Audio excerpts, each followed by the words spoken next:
What's up, everybody? This is The Scoop. I'm Myles Duve. Alongside me on the other end, we have Kaelen Jones.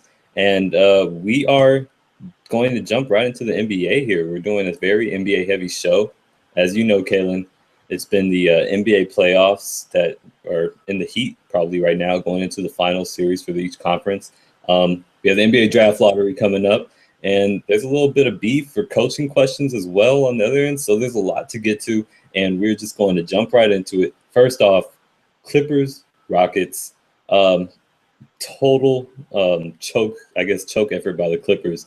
But just get your overall takeaways there on that series. What were your thoughts?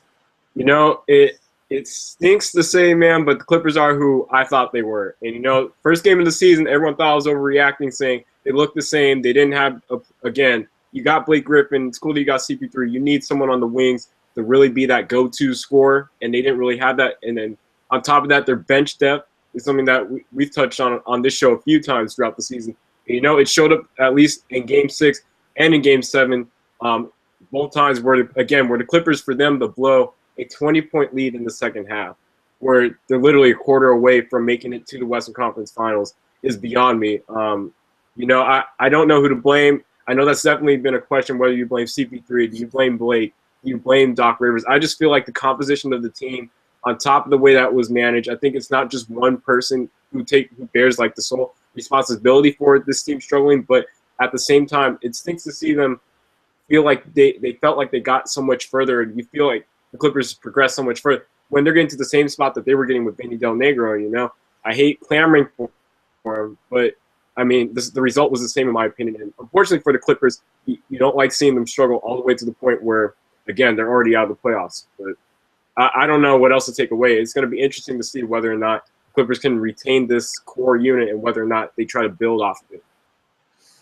Yeah, you make a key point about, I think, the composition of the team. That's really the main fault. If you're going to blame anybody, I think you have to blame Doc Rivers, the GM, here, because his efforts in making a team that had a deep enough bench to go throughout the playoffs just ended up failing in the end. I mean, you look at his offseason moves, the fact that he gave the full mid-level exception to Spencer Hawes, who didn't even play a minute in the Game 7. They could have gotten a player like Paul Pierce for less, as well as another player. They could have gotten two guys for Spencer Hawes that probably would have at least played some minutes during the playoffs. And Paul Pierce would have filled that void for the small forward position that they've lacked for years. Yes, he's a veteran. Yes, he's not much of a defensive player, but what they need more so than anything, I think, is a shot creator, and they do not have that other than Chris Paul. So, the bench really just, I think that's where you saw the playoffs exploit their struggles there.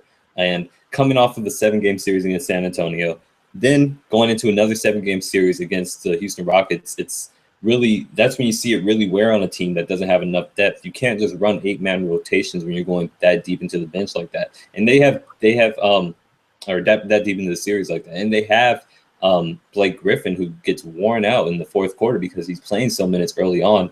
And you really see that effect take a toll on him. And in Game 6 and Game 7, as much as you would like to say that the Houston Rockets beat them there, a lot of it goes to the fact that the Clippers were really just worn out. I mean, yeah, Josh Smith stepped up for Houston. Corey Brewer stepped up for Houston. So I have to give them credit there. But a lot of that, their success at the end in Game 6 and all of Game 7 was because the Clippers just did not have the energy or the fight to really perform in those last 2 games and win it. So that actually brings another question to you. Mm-hmm. Do you think that the Rockets won this series, or do you think it's more so the fact that the Clippers lost it? I feel like the Clippers lost it. Obviously in Game 6, when they had a 20-point lead, they blow that there. But then, like you said, Myles, you can't be running an 8-man rotation when you're going so deep into the playoffs. And again, I'm touching on again. They lack perimeter score, lack the bench depth. I'm just regurgitating that, but essentially, I feel like the Clippers lost it. And I mean, I'll give credit to Houston. I definitely think that they're one of the more talented teams, but at the same time, I never thought that they'd, at least throughout the regular season, I never thought there were any instances during the year where they kind of played to that standard that I saw them having. Obviously, you have MVP runner-up in James Harden, former Defensive Player of the Year in Dwight Howard, who's still arguably one of the best centers in the game. And then you've got a bunch of talented role guys like Terrence Jones who stepped up really big, Trevor Ariza who stepped up really big, Josh Smith, like we touched on, played really well. So, I mean, I think that's more on the Clippers per se to say whether or not they lost or won it, but I do think Houston definitely, they took advantage when they had the opportunity presented to them. Yeah, and I mean, are they beating the Warriors? What do you think? No, not at all. The way that the Warriors handled them during the regular season, I don't think that changes during the postseason. So no shot whatsoever for the Houston? I mean, I wouldn't say that, but I don't count on them pushing it to a 7-game series. I think it goes 6, and I think the Warriors win that in 6. Okay, yeah, and that's what most people are saying. I think, honestly, I have to agree, but I don't think it's out of the realm of possibility for sure that the Houston can beat the Warriors, because when you look at the composition of their team, right, it fits very well. I mean, they led the league in three-pointers made over the season, or points from three-pointers per game over the season. And they also complemented that with I believe, a top 5 finish in points in the post for the season. So they have a good balance on offense, but at the same time, it's not something we've seen as well in the playoffs as we did during the regular season. And then you throw on top of the fact that Houston lost the season series to the Warriors. They were completely swept, actually. That makes their chances look a little bit bleaker. But I will point out something that Tom Haberstroh from ESPN said. It was a statistic he threw out the other night. 47 of the lineups that the Rockets used against the Warriors throughout the season series, only 2 of those have been used in the playoffs so far. So basically what that's saying is this Houston team is a different team right now. And I think for a lot of those games, Dwight Howard was not healthy as well. Josh Smith was certainly not playing at the level he has been. So if those guys can step up, that's what's key to me.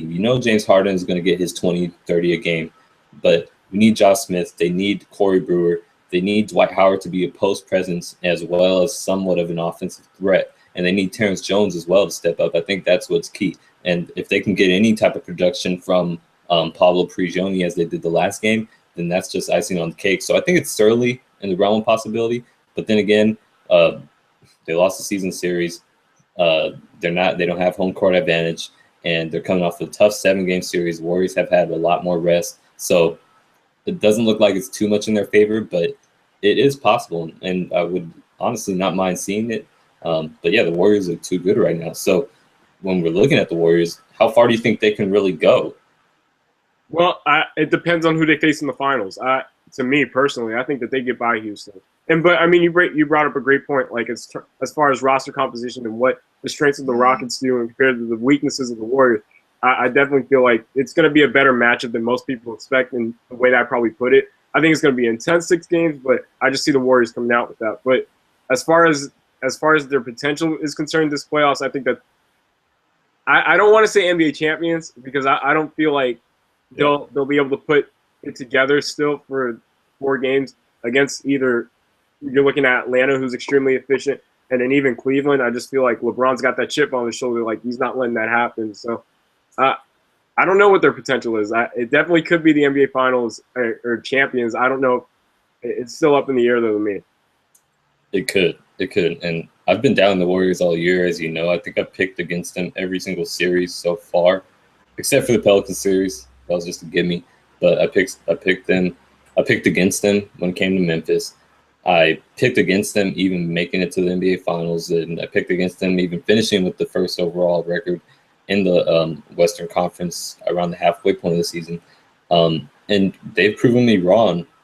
So I can't say I want to go against them this time because I think they get past Houston. I think when you look at the teams coming out of the East, whether that's Cleveland or Atlanta, they have been playing better than both of those teams by far, and against better competition, you could argue. So I certainly think that they can be NBA champions. The only thing that has held me back is the fact that Steve Kerr being a first-year coach. But then again, this team looks like it's really seasoned. You don't really see any of the issues that most first-year coaches have. That's for sure. And just their depth and overall defensive and offensive versatility, it's really hard to match. No team in the NBA has that, and certainly none of these 4 teams or 3 teams left can even compare to what they have in terms of their versatility on both ends of the floor. So if they can get past Houston, which I think they will, I think they have a pretty legitimate shot to be either Cleveland, who is hobbled and without Kevin Love, or beat Atlanta, who I don't even see beating Cleveland, but that's for another topic. But I think that Atlanta would be a really easy one for them as well. So NBA champions, honestly, they're my pick right now. And I've been picking against them all year, so I guess I feel some sort of credit, like something that I owe them, to finally, go for it, because they've looked good all year and they've proven me wrong. I just can't go against them at this point. I think they're the best team in the NBA playoffs.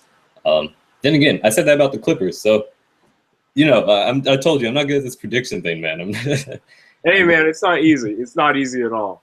But I mean, you touched on it, Myles, like talking about the Atlanta Cleveland series. I mean, that's going to be interesting because we talked about before the show. Atlanta's, winning that season series 3-1. The only game that they lost was the game where they shot under 50% from the field, and then on top of that, they shot 13% from 3-point line. So, in the other games, they pretty much hung with Cleveland, and on two occasions they blew them out by over 30 points. So, what are your thoughts on that series heading into it?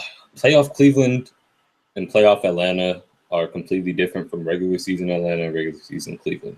And despite the fact that they won or were able to hang with Cleveland during the regular season, I just don't see that being the case in the playoffs, especially with even with Kevin Love being out. It's just they struggled against Washington. They struggled against Brooklyn, and those two teams are not even close to the caliber of Cleveland. Even if Kyrie Irving is struggling, even if Kevin Love is out, even if their bench depth is not necessarily up to par with what Atlanta has, they bring the best player in the league or in the world. They bring him on the floor every single night, and they match him with Kyrie Irving. And with that, you already have the two best players on the court pretty much every single game. Okay, so, and especially in the case of Atlanta, because that outside of the fact that they did really well during the regular season and finished first in the East, they just do not have that star caliber player, which really you need as a go-to guy, at least in the NBA playoffs, and they just do not have that. And that's what you've seen them struggle with so far. They've gotten out of a lot of close games, either on the bad side or the good side, when it came to the Washington Wizards series, but they just do not have that star go-to player that Cleveland has. Even J.R. Smith is a player that Cleveland can rely on from the outside. Iman Shumpert is a guy who steps up. So all you need really is those two players in Kyrie and LeBron, and the rest really will fill itself out if those other guys produce. And I think that's what the magic of LeBron James is. He makes those guys all better, whether it's James Jones, whether it's Dellavedova, whether it's J.R. Smith, Iman Shumpert. They all have the confidence every night because they're going out there with the best player in the world onto the floor. So Atlanta just does not have a shot, in my opinion. They've looked like they just do not look like a number one seed whatsoever. And honestly, I would not be surprised if the series just went 5 games and Cleveland blew them out 4-1, because it just doesn't seem like they're even up to par with what Cleveland has been bringing so far this postseason. Yeah, you bring up a great point because of the fact they haven't been playing up to par. They haven't looked like a number one seed at all.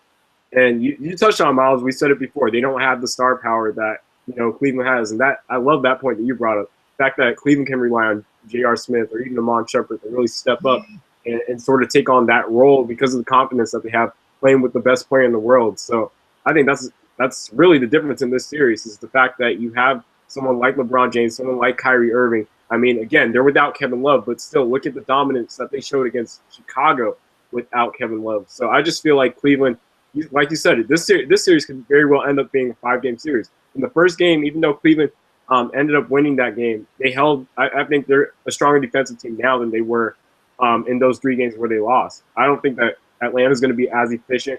I'm looking at stats. They shot 57% from 3. At least Cleveland did, they fought 57% from the field. Then it went down to 34-28 in their other games that they won. So I don't think that Atlanta's going to be doing the same or at least getting the same production out of the 3-point trap that they did. The way that Iman Shumpert and J.R. Smith have been playing, and even just to play with LeBron James and Kyrie Irving, even though, like you said, he's hurt, he's just been contributing at a higher level than at least I thought he would throughout the course of this playoffs. And, I just feel like they have too much talent for Atlanta. Postseason, too, for Kyrie. His first ever postseason. So it's quite phenomenal what he's been able to do, too. You mentioned Cleveland. They're a team that got past Chicago in the last round.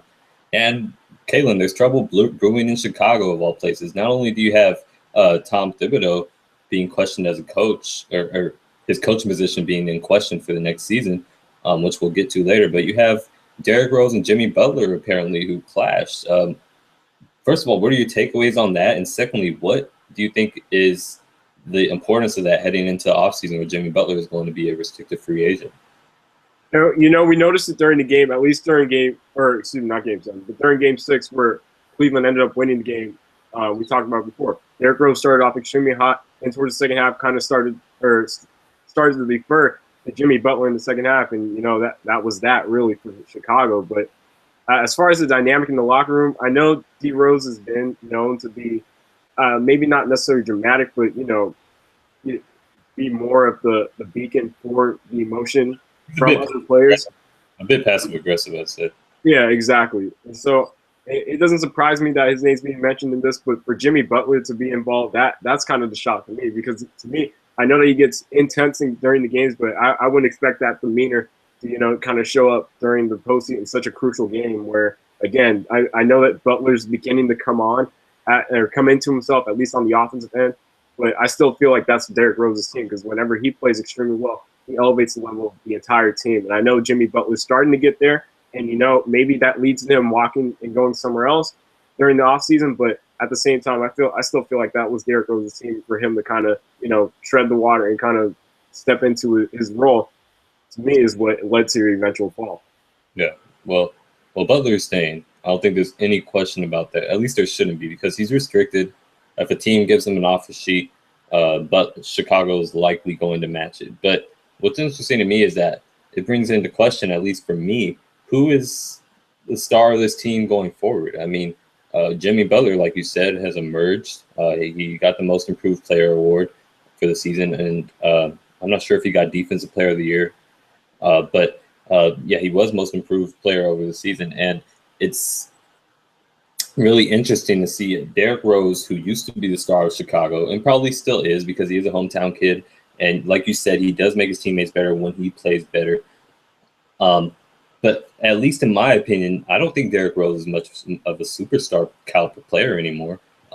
He's too inconsistent, at least in my opinion. I mean, and you could argue that he's still coming back and trying to get used to the swing of things, but he's just too inconsistent, at least to rely on a game-by-game basis. Right. And you throw that on top of the injury history, that's another thing where it's like, do you really trust this guy going forward? And there were rumors over the season that Chicago is trying to trade him or would look to trade him if there were any suitors, but nobody would want that contract coupled with his injury history. So I think that's what it really brings to light is who's really the star of Chicago. And I think it could end up, at worst case scenario, Chicago decides really that they really answer that question depending on whether they do match an offer sheet for Butler or not. If they want to keep Rose around, I don't think they would match an offer sheet if the dynamic is that bad, if they're clashing that bad. So it would be interesting to see. I think personally, Jimmy Butler is going to be the star of that team, and that's somebody Chicago should build around. But down the line, I don't think he's a number one option. And I think that's where Chicago struggles overall is that they don't really have a number one option at this point. Now with Derrick Rose being inconsistent, Jimmy Butler, he had his times during the season, but down the line, he's not going to be that star player or Paul George type player that he's often compared to in terms of being able to carry a team on his back. So Chicago has a whole host of issues. And we can get into that later when the offseason rolls around. But, that's one of them where it's just how do they deal with that dynamic going forward? But, Chicago, man. There's trouble brewing in the city. It's, like I said, the whole Jimmy Butler dynamic. But I also mentioned Tom Thibodeau and his season is in question. And most likely he will be fired if they do find a coach to replace him. But the question is, should he be fired? And what do you think? I don't know whether or not he should be fired, but I mean, again, looking at the situation where, again, you have trouble in the locker room, you have pretty much everybody up in the fuss, where you don't know what's going to happen, at least in terms of moving forward. So, to say whether or not it makes sense, I mean, you're not getting any. To me, you're not getting any progress. It's kind of like Vinny Del Negro's situation a few years ago. I mean, not totally the same at all because of where they're getting, but again, you're looking at Tom Thibodeau where he's getting this team. They're not getting over the hump again. And we just saw Scott Brooks in Oklahoma City get cut right after he couldn't get his team, Right. the progress that he got in this team too. So I wouldn't be surprised at all to see him come out. I don't know whether it's right, but at least for the locker room dynamic, I feel like it makes the most sense. But we'll see. Yeah, I don't. At this point, I mean, before I was really against it because he's a heck of a coach, one of the best in the league right now. But with the way the season played out, like you said, they're just not getting any progress regardless. So it's to me, less of a dynamic between management and him than it is really he has not produced for his team. And you can blame it on the injuries of Derrick Rose or even injuries to Joakim Noah. They've had a whole string of injuries. Todd Gibson was out during the season. And actually, for the past 2-3 years, they've struggled with that. So it is tough on a coach when you don't have a consistent lineup that you can put out there for at least a full season. So it does affect it. But at the end of the day, they're getting to the second round, losing to Cleveland every time in the playoffs. I mean, I saw a stat of Derrick Rose, and I believe every single playoffs that he's played in, they've lost to LeBron James. It's just that's the hump they cannot get over. It was around 4 times I think he's lost to LeBron James in the playoffs, and whether that's LeBron James' fault or that's the Bulls' fault, it could be both, I guess. They just can't seem to get over that hump. So I think a new voice in that locker room is honestly necessary at this point, and no matter who that is, whether it's a Fred Hoiberg out of Iowa State, maybe Mike D'Antoni, Mark Jackson. I don't know who that. It looks like they want to go more towards the college ranks, so we'll see there. But regardless, I think they need somebody who brings a new voice into that locker room and hopefully can keep intact that defensive mentality that they have, but balance it with some more offensive credibility because I think that's also why that dynamic was allowed to persist between Jimmy Butler and Derrick Rose because it took place on the offensive end. Tom Thibodeau is really quick about fixing errors on defense. He'll call timeouts right away and get them fixed. But on the offensive end, not so much. And that's why you could see that struggle in terms of that power struggle, I guess, between Derrick Rose and Jimmy Butler take place and persist on the offensive end in Game 6 because it wasn't called to his attention. So I think they need a voice in that locker room. I think they need also some roster retooling and a coach that really just can get the best out of those players. But if I'm Chicago, I would not be afraid to pull the trigger on any type of deals this offseason. I would look at trading Joakim Noah. I would look at trading Pau Gasol. I would even look at trading Derrick Rose. I mean, they need a complete overhaul there, and they're pretty cash-strapped too, so they could afford to lose a key player like that. But, yeah, I think Pau Gasol or Joakim Noah, one of those guys has to go, and they need to try to start building more through the draft, get some athletic players as well, get some shooters out there. There's a lot more they could do that Tom Thibodeau didn't have to work with, but all in all, I think they need a new regime coming in for the coaching position.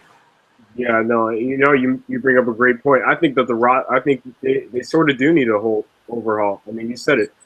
To me, 4 years and for them not to be able to get over that hump, there's got to be some type of adjustment. And I know 3 of them were while LeBron was with the Heat, but for them, to me, I thought they were a more complete team than Cleveland, at least personally. I mean, again, you don't have the guys that can, have great spurts like J.R. Smith and Iman Shumpert. When those guys start getting hot, I mean, it raises their play to a whole other level. But to me, they're not consistent enough. I felt like Chicago would be a more consistent team. Yeah, I mean, roster-wise, you look at it, and they really, like position by position, in terms of bench as well, they have the better team than Cleveland. So that's why I'm surprised that they weren't able to pull out the series win. And so there's an issue there. And I think they do struggle on offense because of Thibodeau. Exactly.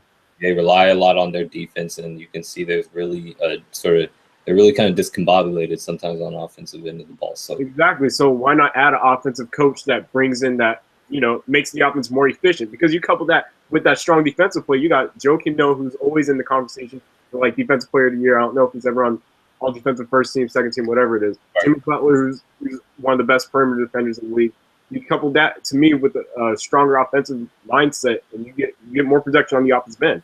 They've been more productive on the opposite end against Cleveland. They've won the series.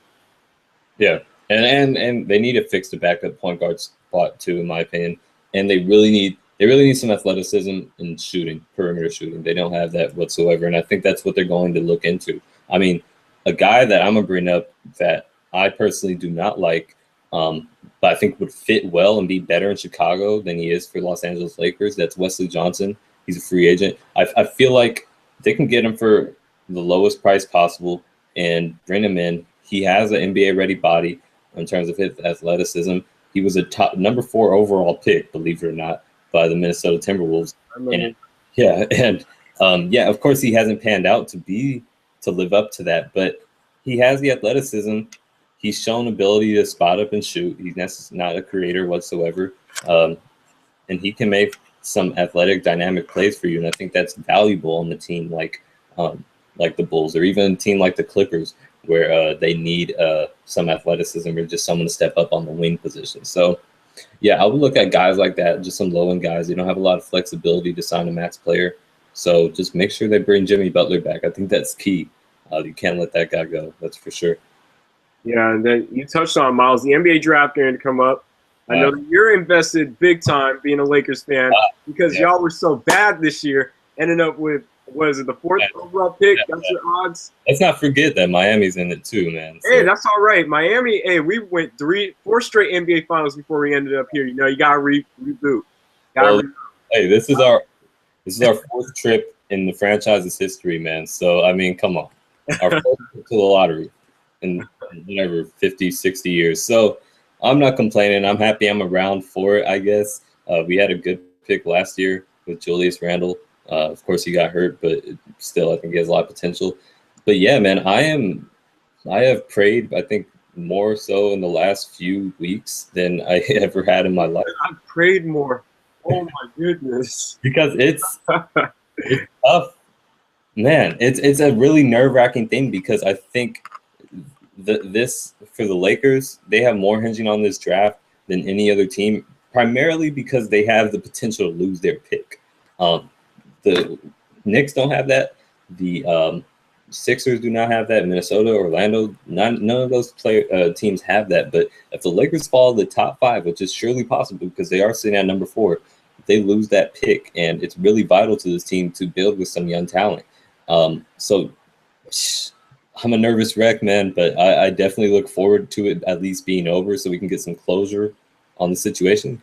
But yeah, it's tough. But who do you think, though, that this draft probably has the most importance to as a team? I think it's the Lakers. I kind of agree with you, but at the same time, I feel like if we're not going to go Lakers, then I think it's the Knicks. Because again, we're looking at Phil Jackson, kind of in his first official season, or as the real GM of that team, where he actually has a chance to land like a Karl Anthony Towns or Jahlil Okafor. I think this is a vital pick because if you mess up with this pick, I feel like moving forward, their whole plan kind of falls out of place because they need a centerpiece to really, get their team going around, at least moving forward, and really say, this is the future of our team. We're going to build around them. So I feel like if Phil can land them a solid pick or land one of the better picks in this draft, then I feel like the future heading forward is going to be a little bit brighter than it was looking for the Knicks during the regular season because we saw how that turned out. And, people are already clamoring for Phil and Derek Fisher to be out. Yeah, and another thing about the Knicks is they don't have a pick next year, so this is pretty vital to them. They traded away plenty of picks in the past. They just happen to have one here where they can potentially get the number 1 overall. So we'll see. It could be another conspiracy situation with the 1985 draft lottery was when they got Patrick Ewing. Maybe it's the same case for Karl Towns or Jahlil Okafor for the New York Knicks. That would be quite interesting, but. And there you go. But yeah, it's going to be an interesting series, and we're waiting for Kaelen to get back here. I'm sorry, I'm still here. Oh, okay. I'm still here. My bad. What was your question? I'm sorry. Oh no, it wasn't a question. It was just I don't know the situation. But yeah, it's going to be interesting for New York, man. They don't have their pick next year, so they need something like you said. And personally, as much as I would hate for it to happen, I think they can and will get the #1 overall just because it is New York and it is the Knicks. #1 overall pick of maybe Jahlil Okafor.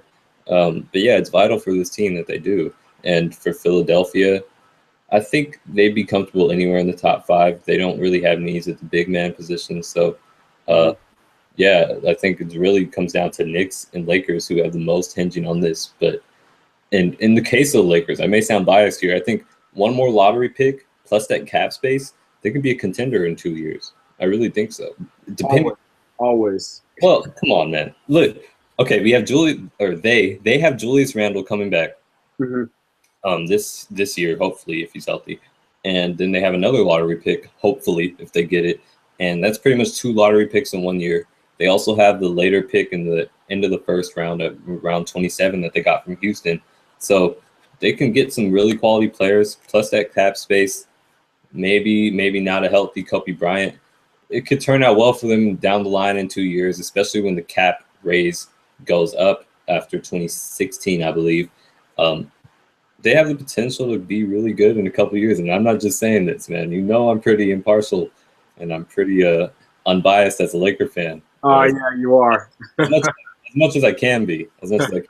So, yeah, it's up to the Lakers and Knicks, I think. And it would be really cool, I think, to see Lakers, Knicks, Philly in some type of form in the top 3, just because those are former high-profile franchises and in big city, big markets. So, yeah, I look forward, man. It's coming up in a couple of hours, so I'm definitely excited. Yeah, it'll be interesting. I'm hoping the Heat can land, some higher than 14th pick. I'm praying. Yeah, and if you guys lose your 10th pick, the Heat, then it goes to Philadelphia. Yep, exactly. And that's the crazy part to me. I think that's what Philadelphia should be watching, is that if the Lakers lose their pick and the Heat lose their pick, Philadelphia can have 3 picks in the top 11 of the draft. How insane would that be? Like, Sure. I don't know. I haven't seen any statistics on it, but it would be. I don't know any team that has had that opportunity. So, I would hate to see that happen. That'd be worst case scenario. I mean, they could take your pick, but yeah. Oh, okay. So they can have my pick, but not your pick. There you go, unbiased Laker fans. There you go. But seriously, I would like to see Miami be in the lottery, whether it's 10, 9, whatever. I would like to see them have a pick because I think they could land a really quality player for their future, whether it's Stanley Johnson, Willie Cauley-Stein. I've seen both of them mocked down to you guys. Not Stanley. As much as I feel like Stanley would be a great fit, but it'd kill me to see him go to the Heat. I don't know. I don't know. I like it, especially with Luol Deng playing, struggling a bit. They need somebody in there to step up. Could be a good fit. I see a lot of the Heat fans are clamoring for D'Angelo Russell. That'd be that'd be interesting if they could get into the top 3 somehow. There's always the odds of it potentially happening. It's really a crapshoot, the lottery. So we will see. We will see. Also, OKC is also in the lottery this year, so it's interesting. A lot of good teams are going to get a lot better, I think. So it's going to be fun. It's going to be fun, hopefully, for me. Yeah, man. Let's do some NFL. How about that? I think we touched pretty much on. Yeah, I think we touched pretty much on most of the NBA. We have the Deflategate going on still, the whole saga, but let's go to something a little more newsworthy, and I think that would be the Ryan Tannehill extension with the Miami Dolphins. It was a 6-year extension. Was it 60 or 45 million guaranteed? 45 guaranteed. 45 million guaranteed, 6-year extension through 2020. Is Ryan Tannehill a franchise quarterback? Wow. See, I still struggle with this question. And you know what's funny is that you would have asked me a year ago, I still would have been saying no, but I think he is at this point. I think he's proven it. And, I think this is the year where he really has the opportunity to, take the next step because of who he has. They add Kenny Stills, replace Mike Wallace with Devontae Parker. Jarvis Landry's coming into his own. They added Jordan Cameron at tight end. So I think this is really, his opportunity. And then on top of that, you have the running game Lamar Miller, and then I think they drafted Josh Robinson. So that I think this is his opportunity. I feel like Miami's offense, and we already saw what they added on defense, and Dom Consume, Cameron Wake, etc. But I feel like if Tannehill performs well, I think Miami can end up in the playoffs this year. And I definitely think he's a franchise quarterback. Whether or not he's going to win games for you in the playoffs, I'm still not sure. But I definitely feel like he's capable of leading a team and really, I feel like he's in the maybe not the upper tier, but I'll put him in my top 15, which is half the quarterbacks in the NFL. I'll put him in my top 16. Yeah, I have him 16, right below Geno. But I think that when you look at the construction of Miami and their roster, it's really it's suitable to a player like Tannehill. I think he's not going to be Andrew Luck type of player who's going to do more with less. But if you give him a lot, he's going to do as much as he can with that, with that roster. So they have Jarvis Landry, they have Kenny Stills, traded Mike Wallace, I believe, but then they have Devontae Parker as well, and they drafted Jay Ajayi from Boise State, who thank you. And I don't think he should have fallen that far. I know there's the knee injury concerns, but 5th round, come on. And they already have Lamar Miller, so I think that's a really good, powerful two-back system they have there. And then they have a plethora of receiving targets, and that defense is just phenomenal, at least on paper. We've yet to see it. But I still go back to Miami, a team that's consistently tried to win with free agency and have consistently failed at it. It would be nice to see it pan out this time. But, is Ndamukong Suh really going to be as dynamic after he got the money he's been begging for? That's really a question in my eyes, and I think we'll see. But, yeah, Tannehill has all the weapons. If he can't succeed with this, then no, he's not your franchise quarterback. So I think this is really the answer. And I think that personally Miami should have waited maybe. I don't know if they had the leeway to wait. I'm not sure how that works contractually, but if they could have, I think they should have waited after the season, see what he can do with all these weapons, and then you have your answer. He's a franchise quarterback or he's not a franchise quarterback. But he's certainly gotten better every year, that's for sure. They're certainly the number 2 team in their division, and they could overtake the New England Patriots once their era starts to dwindle down a bit. And I think that all the pieces are in place there, all young players. He could be their franchise quarterback for the future down the line. Yeah, he performed extremely well last season. I didn't expect it. I didn't think much of him, when I thought I was paying attention to the draft. I was like, Ryan Tannehill's not going to be that good. But, last year ended up throwing for 4,000 yards, 27 touchdowns, 12 picks. 66% completion percentage. The guy's extremely efficient. And, he does, like you said, he does what he can with what's given to him. And, we can't even say that about most quarterbacks. We talk about quarterbacks all the time who have a plethora of weapons, like you said, and they don't do anything with them. What Tannehill did with Jarvis Landry last year, with Mike Wallace, who didn't play well at all, with Charles Clay, with Lamar Miller, and that was pretty much it. For him to put up those kind of numbers, I think he did extremely well last year. And, I think that he can take maybe the next step, maybe get him into the playoffs. I think they'll be able to compete with New England this season. I don't know whether or not he should be considered elite yet, but I feel like this season he's going to prove that he's above average quarterback. And, that's good in this league. The NFL, there's like 5 elite quarterbacks, and then the rest are on the cusp of being elite, or they're pretty good. I think Tannehill has the potential to be pretty good in this league, if not on the cusp. And, I think he's going to be able to prove that this year. When you have that defense, it really helps a younger quarterback come along too. We even saw, I'm going to go to my Jets with Mark Sanchez. In his first 2 years, he was able to get by and get to AFC championships because that defense was so well put together. And then he had a really strong running game with LaDainian Tomlinson. I think you give him all those weapons where he doesn't feel like he is the guy of that team that has to carry them completely to the championship. Because he doesn't have that mentality. I don't think he's an Andrew Luck type, as I said. You give him all those weapons, he has more confidence that the rest of the team is going to back him up, and he just has to really just go out there and at the very least manage the game. At the very least, he can be Alex Smith. But I put him right in that tier of, I would say, Matthew Stafford. I think him and Stafford are around the same. And honestly, I wouldn't be surprised if Tannehill is considered better than Stafford at the end of this year. Personally, I think he is, to be honest, in terms of his potential. So if you can have a Matthew Stafford type player play at that type of level for them this year in Miami, they certainly have a shot to go to the playoffs, and that's when we'll see if he can really perform. That's when you really know he's your franchise guy in the playoffs, if he can perform there. Yeah, because like what you said with the Matthew Stafford thing, I think Stafford's a more talented guy, but for what Tannehill lacks in talent and arm strength, everything else, he just makes it for with efficiency and what he's able to do with what's given to him. He's pretty athletic, former wide receiver too. Exactly, and Stafford turns the ball over a lot. Tannehill doesn't turn the ball over that much. Right. Yeah. That's where I put him. And so if they can get some production from a Stafford type player, then that's perfect for, I think, what the Miami has. Sorry, I'm reading some news here about your boy Derek Carr, so I'm starting a bit. Oh, the surgery on the right finger? Okay. Yeah. They're saying it's not a big deal, but, it's always a little concerning when your quarterback's got a finger injury, but I don't think much of it. I think he should be okay, especially if Oakland takes the direction that they plan, at least I've been reading about they plan to with Carr and with the offense. I think that he'll be okay. He'll be okay. Now there's some more news. Some more news in the NFL.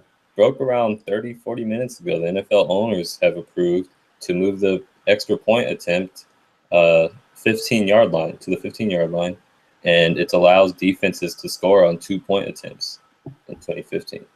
So it's about time they let the defenses score on the 2-point conversion. That should have been in there before. I don't know about the 15-yard field goal. I could care less, to be honest. It's extra point. It is extra point. And honestly, I don't think it needed to be changed. I don't think anyone is sitting here watching football clamoring they need to change that extra point there. It's too easy. Nobody cares. Yeah, really. No one cares. They're just saying it for safety reasons, only because people were getting hurt on extra points. Right. I think it blows my mind. Right. Yeah, I don't understand how you could get hurt. But and where was it before? Tell me. 2-yard line. You kick it from the 2-yard line and the ball be placed around the 9-yard line. It's extra point. It'll be like a 19-yard field goal. I don't think it had to be changed, but we'll see. It's not going to be changing. It is not going to have a huge effect on the game. I think what it will do, maybe it's more coaches will be prone to go for the 2-point conversion. Like Chip Kelly.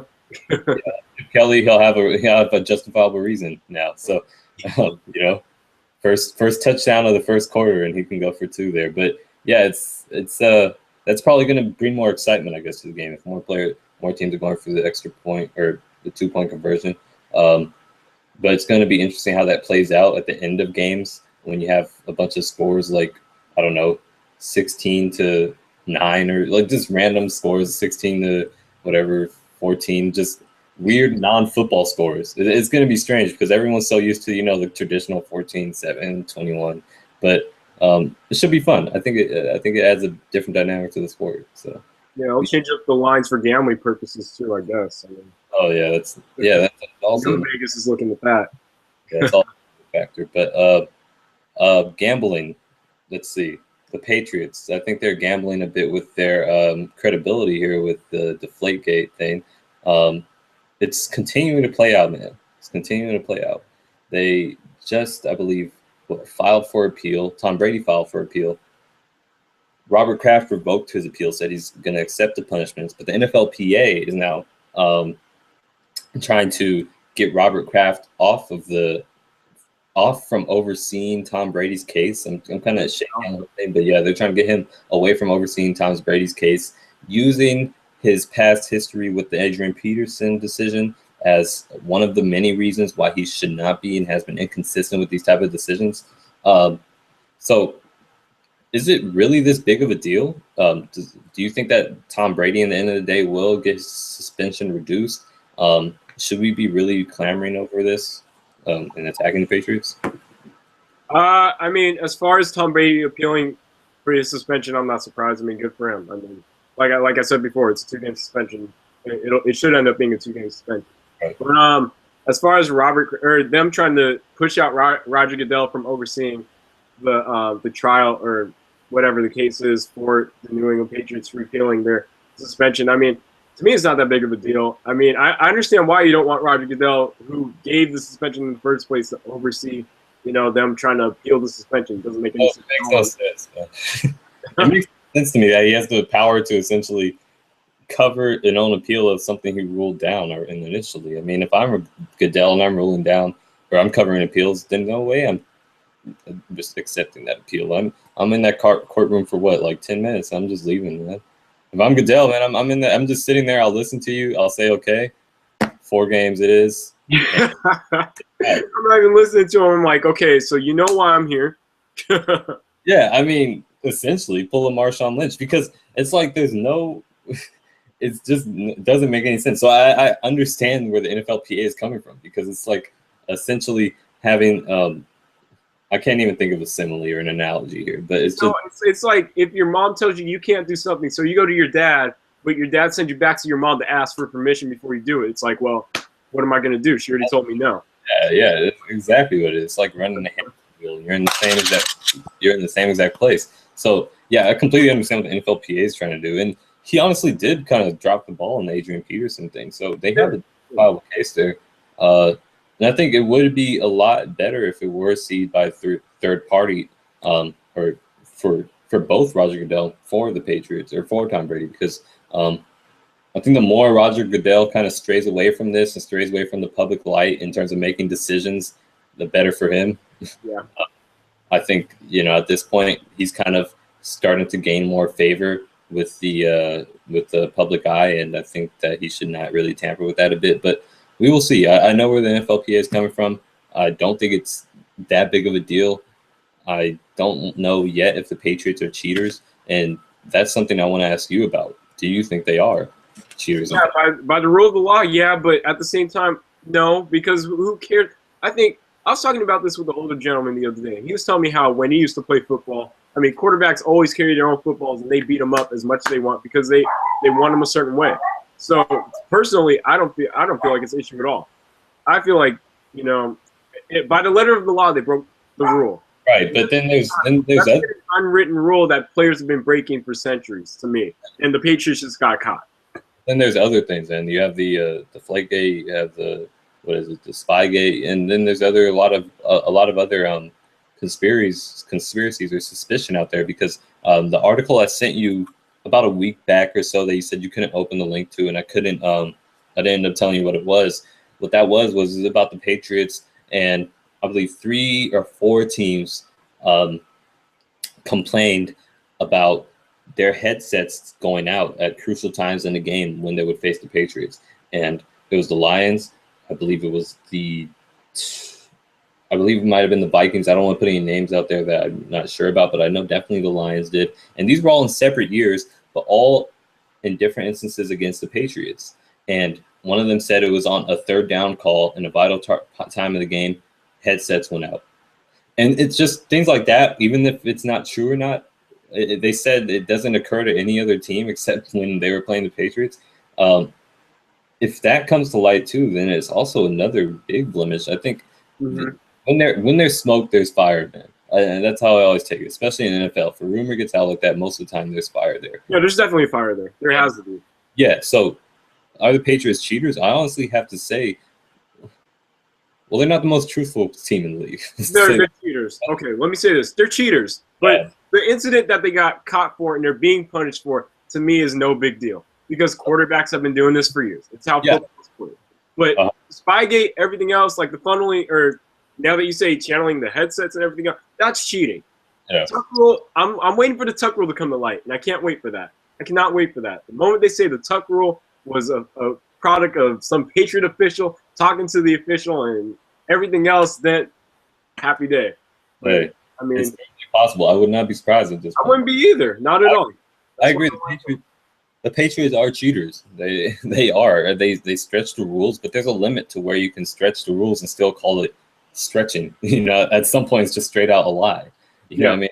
Straight out cheating. So I think that they are cheaters, but maybe they're they're probably not the only teams who have cheated. No, they're not the only team, and that's why, to me, like even as we say that we're even as I'm saying they're cheaters, I still give credit where credit's due, because they've been the best team. There's a reason why they were a dynasty. As if you want to argue it's because of Spygate and everything else, I still think Belichick is still one of the best coaches. There's a reason why they always end up in the playoffs every single year. There's a reason why they always have one of the most talented rosters in the league every single year. There's a reason why they have the best quarterback in the league every single year. And, you know, as far as cheating is concerned, you can have all that, but you couple that with the talent that they already have and the minds that they have in there. I mean, you gotta be smart to cheat. Sorry, I mean, you do, and they have, and like you said, they have the talent. It's probably just that little, and they didn't win the championship for what, 10 years, I believe. yeah, it was a 10-year gap, but they got there twice. Yeah, they got there twice Every year. And they have the talent. So I mean, it's the talent.